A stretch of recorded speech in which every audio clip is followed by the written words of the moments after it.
ছাদ বাগানে জিও ব্যাগে 3 গাছ লাগানো। এই 3 ফলের জাতটা আমি কুয়েত থেকে আনছিলাম। একটা ডাল আনছিলাম, সেই ডাল থেকে চারা হয়েছে এমনিতেই আলহামদুলিল্লাহ। এখন 3 ফল আসছে। মানে গাছটা মাঝখান দিয়ে রোদের অভাবে ছায়া ছিল, তো রোদের অভাবে একদম ফল আসা বন্ধ হয়ে গেছিলো। এখন রোদ্রে রাখা হয়েছে। এতে রোদ্রেরই গাছ, মরু অঞ্চলে বেশি হয় এগুলো। তো এই যে 3 ফল আসতেছে, ছোট ছোট বড় বিভিন্ন রকম আছে।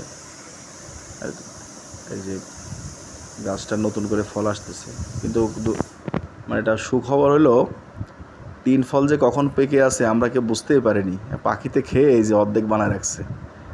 তো এবং তারপরে কিছু অংশ আবার এই যে পিঁপড়া খাচ্ছে। তো পাখিতে খাইছে কিছু অংশ, বাকি অংশ এই যে পিঁপড়া, এই যে আপনার দেখাচ্ছি পিঁপড়া কীভাবে তারা খাবার খাচ্ছে। এই যে খুব ভালো লাগলো যে আমাদের চাষ করা বাগানে পাখি এবং পিঁপড়া খাচ্ছে ফল। এটা খুব একটা আনন্দের খবর। এই উদ্দেশ্যে ভিডিওটা করা, আপনাদেরকে এই পাকা ফলটা যে খাচ্ছে এটা দেখানোর জন্যই।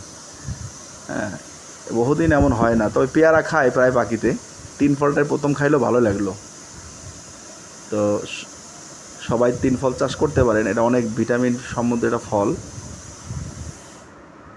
সকলকে ধন্যবাদ।